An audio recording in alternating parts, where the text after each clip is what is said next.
মুসা নবীর একজন উম্মত চোখে দেখে না, থাকার মতো একটা ঘর নাই, আবার সন্তানও নাই।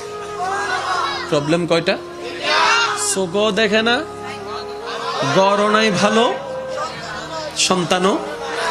তো আপনারা তো জানেন মুসা নবীকে আল্লাহ তাআলা কথা বলার জন্য সুযোগ করে দিয়েছেন ডাইরেক্ট, মুসা কালিমুল্লাহ। তো মুসা নবী যাচ্ছেন তুর পাহাড়ে আল্লাহর সাথে কথা বলতে, মাঝখানে সেই পাগলাটার সাথে দেখা।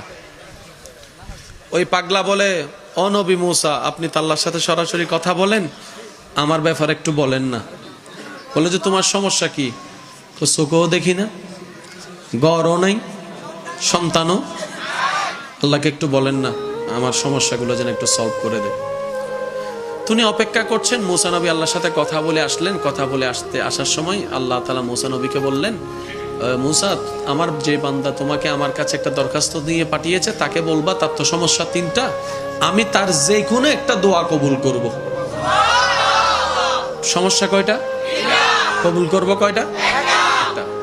যারা বিবাহিত আছেন একটু মনোযোগ দিবেন, দোয়া কবুল করব কয়টা? সে মুসা নবীর কথা শুনে বলে যে মা, তিনটার মধ্যে একটা কোনটা নি?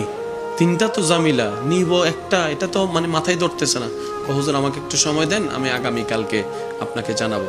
তো ওনার স্ত্রীটা ছিল খুব আবেদা একজন মহিলা, খুব নেককার একজন মহিলা। তো রাত্রে গিয়ে যখন উনি এরকম চিন্তায় করছেন, স্ত্রী জিজ্ঞেস করলেন যে আপনি এরকম চিন্তিত কেন? তখন উনি বললেন যে এরকম একটা সুযোগ আসছে, এখন তো আল্লাহ তাআলা বলছেন যে কোনো একটা সমস্যা সলভ করবেন, আমি একটা দোয়া কবুল করবে আল্লাহ তাআলা বলছেন। এখন তো আমার প্রবলেম তিনটা, একটা দোয়া আমি তো বুঝে আসছে না। আপনি টেনশন করেন না, আমি আপনাকে সকালে উত্তর জানাই দিব। স্ত্রী বলছেন স্বামীকে, আমি সকালে আপনাকে উত্তর শিখিয়ে দিব, জানাই দিব। এবার সকাল যখন হলো, স্ত্রী স্বামীকে যখন উত্তরটা জানাই দিয়েছে, উত্তর শুনে স্বামী বলে যে অবাক, এই বুদ্ধি তোমার মাথায় আসলো কেমনে?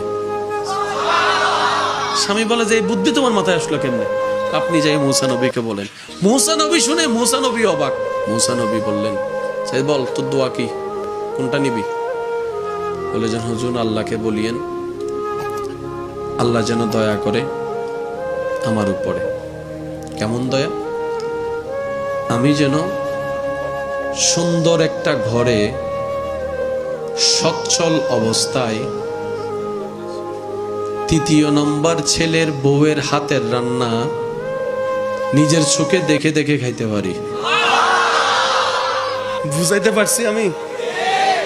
সন্তান নাই একটাও, কিন্তু দোয়ার সময় কি বলছে? তৃতীয় নম্বর সন্তানের ছেলের বউয়ের হাতের রান্না নিজের চোখে